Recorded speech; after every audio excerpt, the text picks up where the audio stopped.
Bapak-bapak, ibu-ibu sekalian, setelah kita melalui kajian-kajian sampai dengan hari ini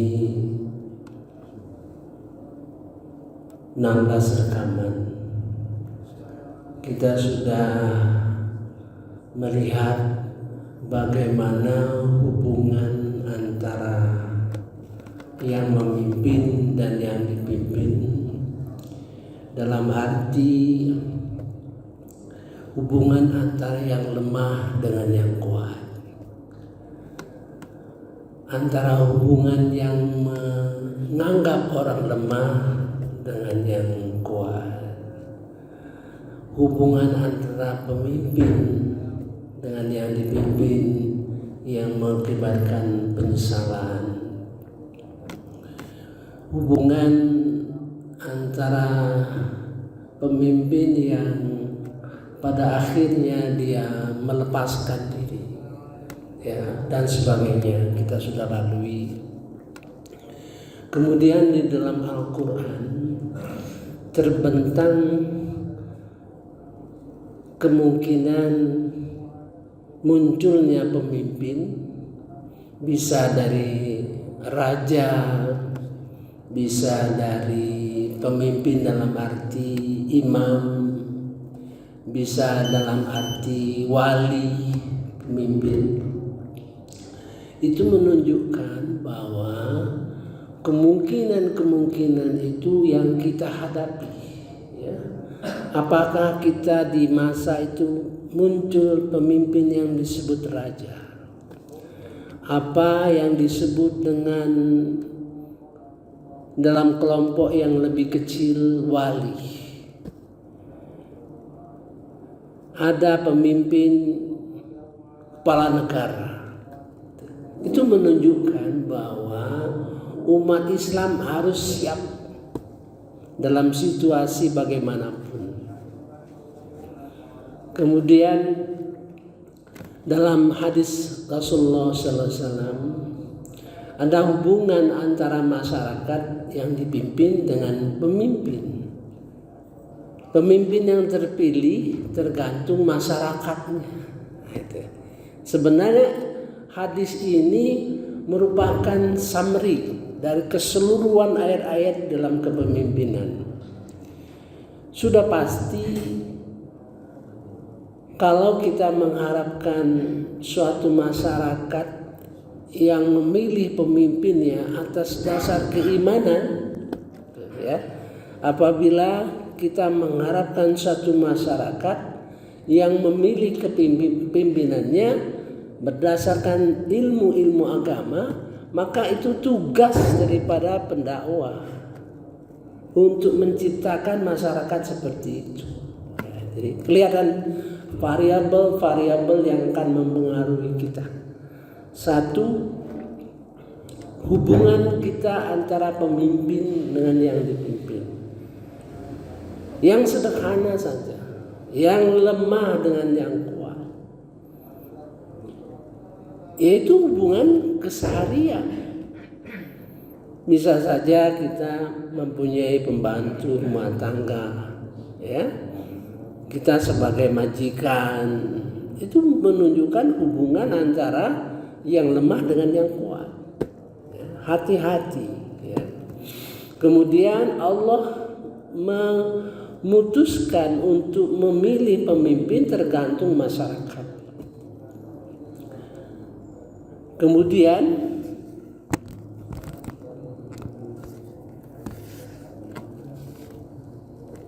tugas daripada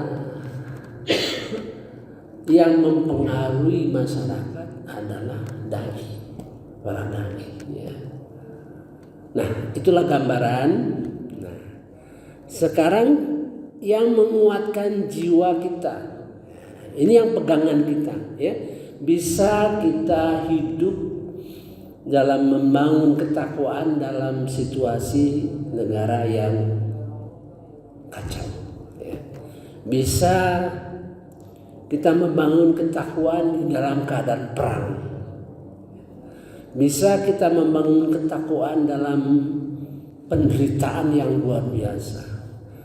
Bisa kita membangun ketakwaan dalam keadaan kita terusir dari tempat kita, ya. Jadi membangun ketakwaan itu yang utama. Mari kita lihat, ya, surah Al-A'raf yang mengajarkan kita, ya, melalui Nabi Musa, 128, ya, 128.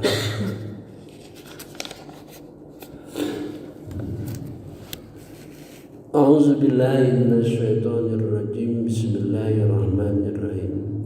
Musa berkata kepada kaumnya, mohonlah pertolongan kepada Allah dan bersabarlah. Sesungguhnya bumi ini milik Allah, diwariskannya kepada siapa saja yang dikehendakinya di antara hamba-hambanya, dan kesudahan yang baik adalah bagi orang-orang yang takwa.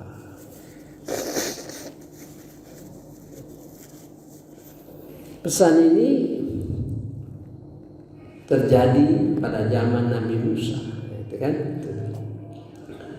Jadi kalau kita membaca Al-Quran, ya, itu bermacam-macam kisah para nabi dan sebagainya, ya. Ini cerita Nabi Musa kepada umatnya dimasukkan di dalam Quran, ya. Artinya situasi yang seperti ini akan terjadi juga pada umat Nabi Muhammad SAW. Itu cara membacanya, ya. Jangan kita pikir, oh ini kisah Nabi Musa yang lalu. Mengapa dimasukkan dalam Al-Quran? Artinya kemungkinan kejadiannya akan terjadi, ya. Ini untuk menguatkan, ya, menguatkan jiwa kita. A'udzubillahi minasyaitonirrajim. Bismillahirrahmanirrahim. Qala Musa liqaumihi ista'inu billah wasbiru. Nabi Musa berkata kepada kaumnya, mohonlah perlindungan kepada Allah, wasbiru, dan bersabarlah. Ini dikisahkan pada masa Fir'aun, itu, ya, Fir'aun. Jadi diminta kita dalam situasi bagaimanapun memohon kepada Allah perlindungan, bantuan, ya, wasbiru, dan bersabarlah. Innal ardi lillah, sesungguhnya bumi ini milik Allah. Apa yang tersirat di dalam ayat yang pendek itu? Innal ardi lillah, sesungguhnya bumi ini milik Allah. Apa yang tersirat? Kalau kamu tidak kuat menahan penderitaan, hijrah, pindah ke tempat lain dalam perjuangan, itu artinya, ya. Dia dan diyakinkan lagi, yurisuha, dia akan mewariskan bumi ini, mayyasha, kepada hamba-hamba, mayyasha, kepada siapa yang dikehendakinya, min ibadih, dari hamba-hamba, ya. Saya sudah jelaskan, min ibad itu artinya hamba-hamba yang soleh, hamba-hamba yang mantap di dalam perjuangan, ya. Ibad, kalau kita ketemu dengan ayat Quran, ibadi artinya hamba-hamba yang sedang berproses, ya. Jadi ibadah hamba-hamba yang mantap keimanannya, mantap perjuangannya, atau mantap di dalam kekafiran. Kalau kita melihat ibad, ini cerita ini mengenai orang yang masuk surga atau masuk neraka, gitu ya. Wal aqibatu lil muttaqin, wal aqibatu lil muttaqin. Artinya apa? Ya. Kesudahan yang baik adalah bagi orang yang bertakwa. Dalam situasi bagaimanapun, ya, jalan menuju ketakwaan itu harus kita laksanakan.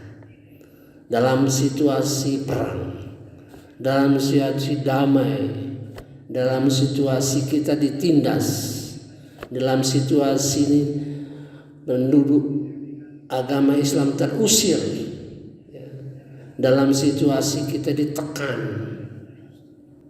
maka ketakwaan itu terus dibangun. Jangan lepas, artinya jangan lepas, ya. Itu pesan dari Nabi Musa kepada umatnya dan tentu kepada kita. Satu, mohonlah pertolongan Allah, ya, dan sabar. Bumi ini luas. Bila perlu kita pindah, nah itu artinya kita hijrah, dan yakinlah akan diwariskan bumi ini pada hamba-hambanya, akan dimenangkan, artinya itu wal aqibatu lil muttaqin. Nah, ya, sekarang kita lihat bagaimana kondisi suatu masyarakat, ya, seperti tadi dikemukakan. Pilihan kepada pimpinan itu tergantung masyarakat. Bagaimana pimpinan itu terpilih, itu menunjukkan kondisi masyarakatnya. Nah, mari kita lihat yang paling parah. Paling parah, pemimpin yang paling parah dalam surah Al-Qasas 41. Ya, yang mungkin kita hadapi, yang mungkin kita alami. A'udzubillahi minasyaitonirrajim. Bismillahirrahmanirrahim. Dan kami jadikan mereka para pemimpin yang mengajak manusia ke neraka, dan pada hari kiamat mereka tidak akan ditolong. Nah, sekarang bagaimana Allah memutuskan menjadikan pemimpin itu mengajak masyarakatnya, mengajak rakyatnya ke neraka, ya. Bagaimana itu bisa terjadi, ya? Seperti kembali kepada hadis Rasulullah SAW, pemimpin yang terpilih itu, pemimpin yang ada itu mencerminkan masyarakatnya. Jadi kalau masyarakat kita, kehidupan masyarakat kita di Indonesia katakanlah sudah melakukan hampir segala sesuatu bertentangan dengan perintah Allah. Marak perjudian, marak korupsi, marak kemaksiatan. Tunggu, ya, muncul pemimpin yang mengajak masuk neraka, gitu, ya. A'udzubillahi minasyaitonirrajim. Bismillahirrahmanirrahim. Wa ja'alnahum a'immah.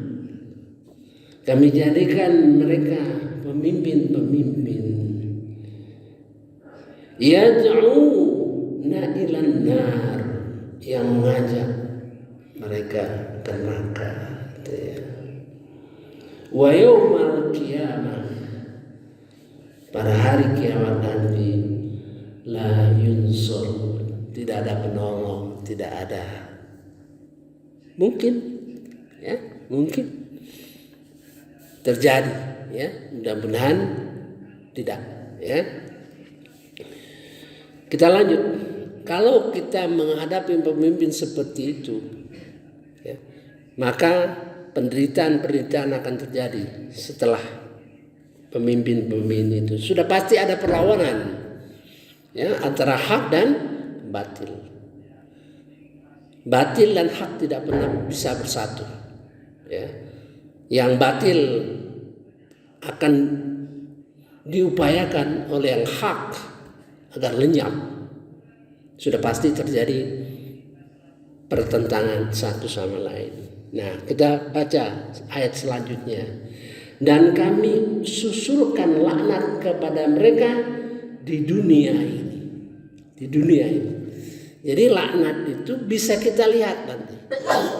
Bagaimana pemimpin yang mengajak manusia ke neraka akan diperlihatkan oleh laknat Allah Subhanahu wa taala. Kita tidak tahu.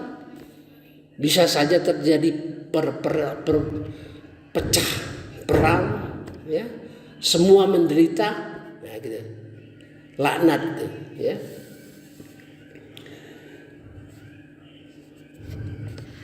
Di dunia ini, sedangkan pada hari akhirat mereka termasuk orang-orang yang dijauhkan dari rahmat Allah Subhanahu wa taala. Itu dampak kepemimpinan yang diciptakan oleh Allah adalah pemimpin yang masuk neraka, maka kita akan merasakan laknatnya, ya. Karena pemimpin seperti itu akan dirasakan oleh Allah Subhanahu wa taala, ya.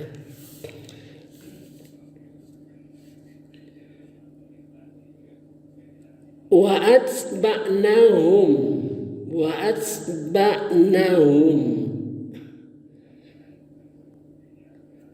fi hadhihi dunya, di dunia ini laknat. Kami akan iringkan, serahkan kepada mereka di dunia ini laknat. Wa yaumal qiyamah, pada hari kiamat nanti, hum minal maqbuhin, termasuk orang-orang yang dijauhkan dari rahmat Allah Subhanahu wa taala. Orang yang masuk neraka, ya. Itu gambaran. Nah, nanti kita baca ayat lain supaya kita paham bahwa kehidupan di dalam kepemimpinan itu bisa terjadi kepada suatu bangsa, suatu masyarakat, suatu suku, gitu. Tapi bisa terjadi juga dalam hubungan kita antara kita dengan pemimpin, ya. Jadi semuanya itu bervariasi sehingga kita diajarkan oleh Allah Subhanahu wa taala untuk waspada, ya, untuk waspada. Memang tipe-tipe orang yang bertakwa itu, hati-hati, ya. Mudah-mudahan ini pembukaan, ya. Banyak sekali ayat-ayat yang perlu kita bahas berkenaan dengan pemimpin-pemimpin yang muncul.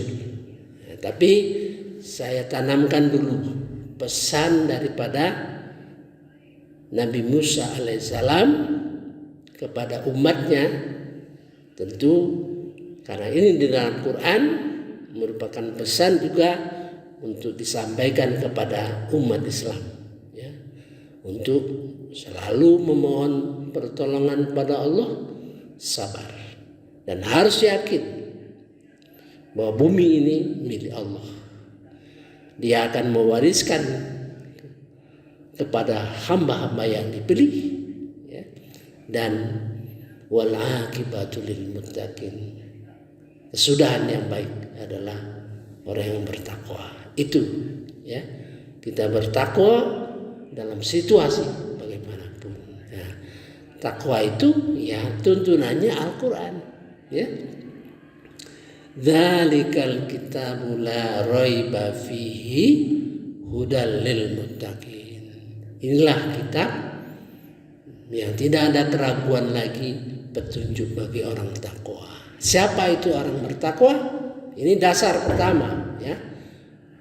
Karena takwa itu bertingkat-tingkat. bertingkat-tingkat ya. Mengapa di dalam surah Al-Baqarah ayat 1 sampai 5 Allah membentangkan siapa yang takwa. Allah membentangkan bahwa dia yakin terhadap akhirat. Allah membentangkan bahwa dia akan selalu diberi petunjuk oleh Allah Subhanahu wa taala sampai pada saat sampai dia mendapat keberuntungan. Nah, itu tergambar oleh kita mengapa itu pada ayat 1 sampai 5 awal sekali bahwa itu pesan kepada kita segera mengintrospeksi diri kita ini, apakah diri kita termasuk orang takwa itu. Nah, setelah tahu itu bahwa kita ini orang takwa, maka ayat-ayat yang menunjukkan ketakwaan itu harus kita laksanakan. Apabila kita merasa bahwa diri kita ini termasuk orang takwa, nah itu. Nanti ayat-ayat Al-Quran yang berderet terus menerus sampai 6.230 tergambar ya jalan orang yang takwa itu. Nah, oleh karena ada perasaan itu yang harus dibangun dulu. Perasaan takwa itu harus dibangun ya. Walaupun mungkin kita termasuk orang yang takwa yang paling rendah katakanlah ya. Misalnya percaya kepada Allah, percaya kita. Kita sholat kita. Kita berinfak. Kita percaya pada Quran? Iya. Percaya kepada hari akhirat? Iya. Bagaimana mungkin kita sholat subuh ini katakanlah ya, bangun segera pagi-pagi, mungkin juga tidurnya telat, jam 1, tidur sejam 2 jam, bangun lagi, terus ke masjid. Itu melambangkan bahwa kita percaya kepada kehidupan akhirat. Gak mungkin kita bisa melakukan sholat ini dengan konsisten tanpa keyakinan terhadap kehidupan akhirat. Saya kira cukup dulu ya gambaran mengenai kehidupan di dalam kepemimpinan dan pakem yang harus kita pegang. Karena yang kita bawa kepada Allah Subhanahu wa taala nantinya adalah ketakwaan. Yes. Subhanakallahumma wa bihamdika asyhadu an la ilaha illa anta astaghfiruka wa atubu ilaik. Wallahu a'lam. Wassalamualaikum warahmatullahi wabarakatuh. Alhamdulillah.